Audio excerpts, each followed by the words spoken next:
Hello everyone, this is Sudipta from Technical Potpourri and welcome to my another video from Google Cloud series.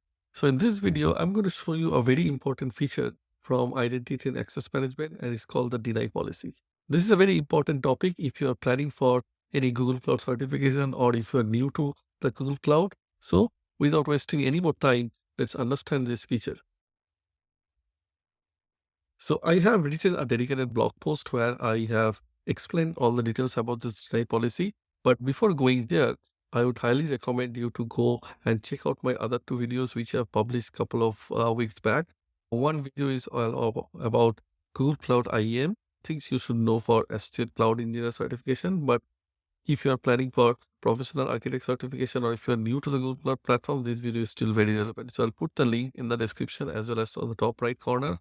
This will explain you the basics of Google Cloud IAM, the identity and access management. At the same time, there is another video which I'll recommend that you should go and check, which is basically the resource hierarchy. This video is very relevant because this will tell you how the permission goes from top level to the down level.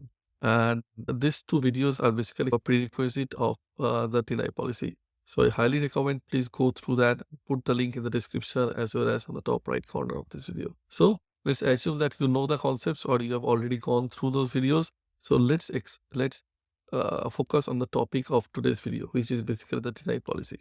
So in identity and access management, it's basically the rule is who can do what. That is defined by the policies, by the roles. So if I'm given a permission to a particular person or particular resource to do something, it means that particular person or particular resource can go and perform that activity. That's called the allow policy. Now, what is the deny policy? Deny policy is exactly the opposite. Even if I give a permission for a particular resource to do something, I can always give a deny policy. I can always tell, no, on this particular scenario, this person is not allowed to perform this task. So that is called the deny policy. So deny policy always supersedes your allow policy. So even if you give an allow policy, in a particular scenario, if there is a valid deny policy, will always take the precedence over the allow policy.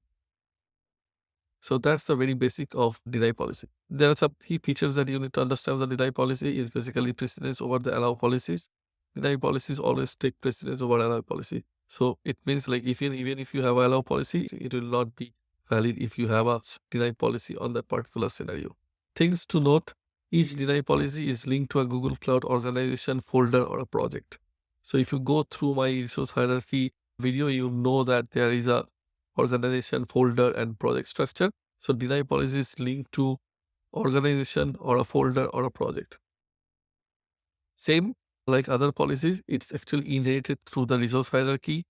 Deny policy basically consists of the deny rule and the principles telling what is not allowed for that assigned principle. So deny policy has two parts. One is basically the rule and another is principle. Principle is that person or that service is not allowed to do what action. That is called the action is specified in the deny rule, and principle is basically who is not allowed.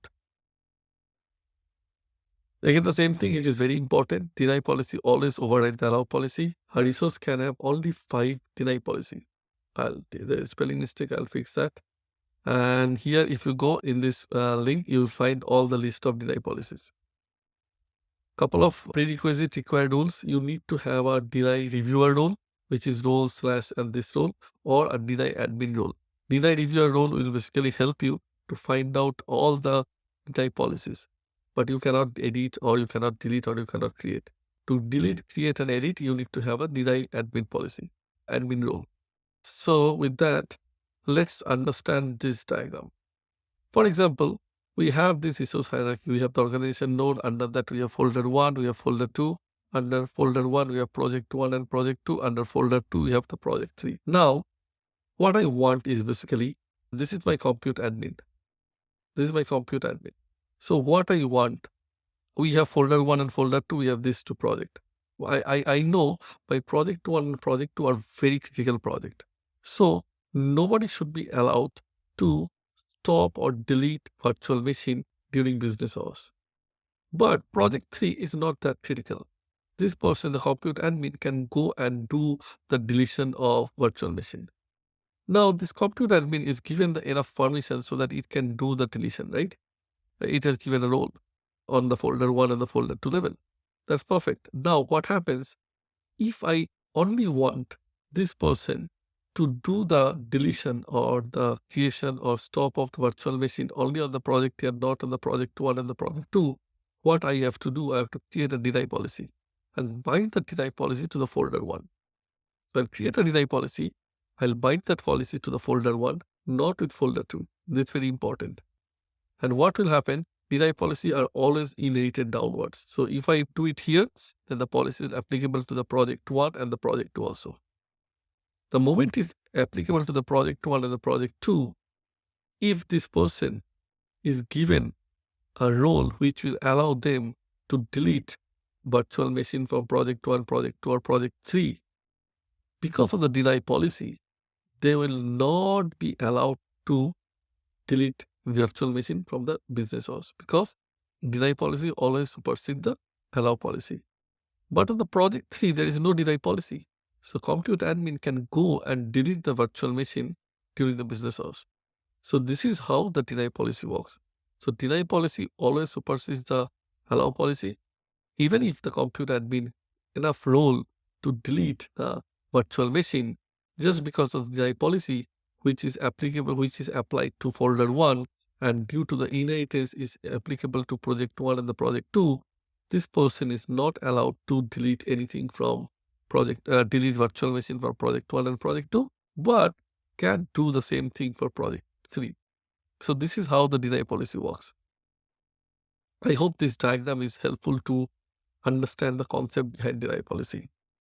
So let's see an example of the deny policy. I told you like deny policy consists of deny rules and the principles, right? So this is a deny rule. So if you see the deny rules, this is the person who is basically the deny principle. And what is the denied permission? Compute instance delete. It means this person is not allowed to do the delete. When? That's the deny condition. Deny condition is like when the request time get hours is greater than 9 and less than 5. So during the business hours. So what is this telling? This person is not allowed to do a compute instance delete when the request time is greater than 9 and less than 5 p.m. 9 a.m. and 5 p.m. That is during the business hour. So this is how the deny policy is written. There are a couple of comments like you can create the deny policy, you can put it under the organization folder or at the project level. So basically, if I go back to the resource hierarchy, you can put it here, you can put it here, you can put it here. For example, if I put this one here, then what will happen? This person will not be allowed to delete virtual machine from project 1 and project 2, but at the same time from the project 3 also, because deny policy goes inherited. If I put it at the organization level, it will applicable to folder 1 and folder 2 also. So that's why it's very important where you are binding the deny policy. You can't bind the deny policy at the organization level when you still want your admin to do the deletion operation at the folder or at the project 3. So that's why the binding is very important. But practically, you can bind at the organization level, folder level, or at the project level. This is a command how you can create the deny policy. I'm not going through that. This is the command which will basically list all the deny policies. This is a command which can give you view and update if there is a deny policy, how you can update the deny policy. This is a delete. This is a delete command to delete a deny policy. And a couple of best practices. Deny policy is very important because every time for IAM, it's very important to give the minimum privilege to a person or a resource. If a person or a resource needs to do something, give them the least privilege permission. And that is only possible through a combination of allow policy and the deny policy.